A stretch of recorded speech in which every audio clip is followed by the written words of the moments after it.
Thank you for joining. Please subscribe. The Battle of Mazocoba was a significant battle of the Yaqui Wars, which occurred in Sonora, Mexico, on January 18, 1900. The conflict between the Yaqui people and the Mexicans had been ongoing for years, with occasional periods of peace. In 1897, the Mexican Army officer General Lorenzo Torres negotiated a peace treaty with the Yaqui chief Bacatete or Juan Maldonado, who led a band of several hundred people. However, shortly after the treaty was signed, Bacatete and his followers returned to the Sierra del Bacatete, west of Guaymas, to continue raiding. The situation worsened in August 1899 when the Yaquis at Bacam and Vicam took up arms against the Mexican army.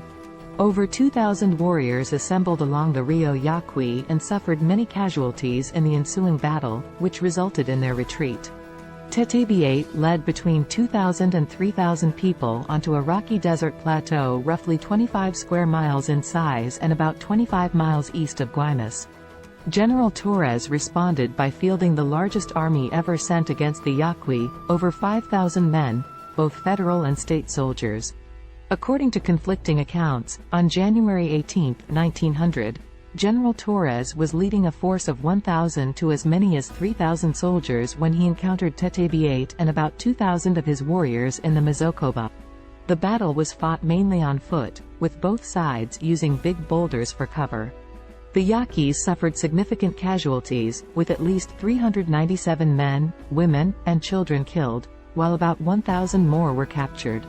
Several of the natives committed suicide rather than surrender. The Mexican army also suffered losses, with General Torres and 89 of his men killed, 210 captured, and 59 missing. The battle lasted for 3 hours, and by the end of it, the Yaquis retreated back to the Sierra del Bacatete. They were not pursued, and instead, the Mexicans withdrew. After the battle, Colonel Garcia Peña estimated that the Yaqui strength was between 900 and 1,040, held up in the Bacatetes. However, by the end of the year, General Torres estimated that there were only about 300.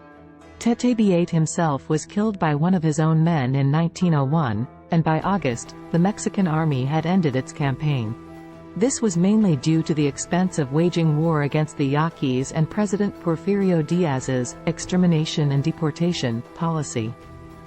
The idea of removing the Yaquis from northern Mexico had been proposed as early as the 1860s, but it was not until 1902 that Diaz put the idea into action.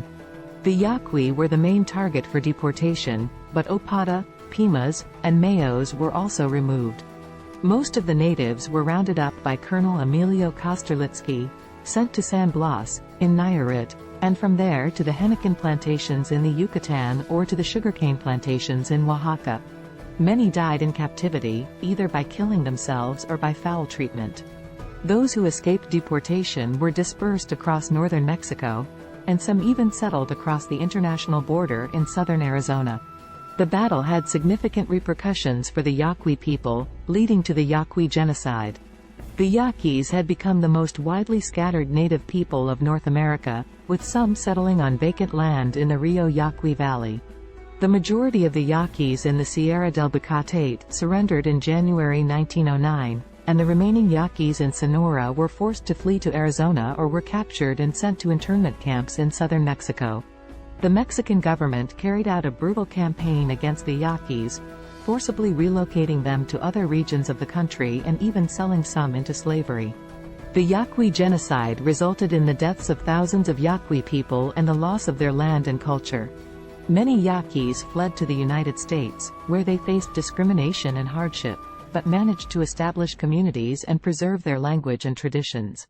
In recent years, there have been efforts to recognize and redress the historical injustices suffered by the Yaqui people, including the return of land and resources and the acknowledgement of their cultural contributions.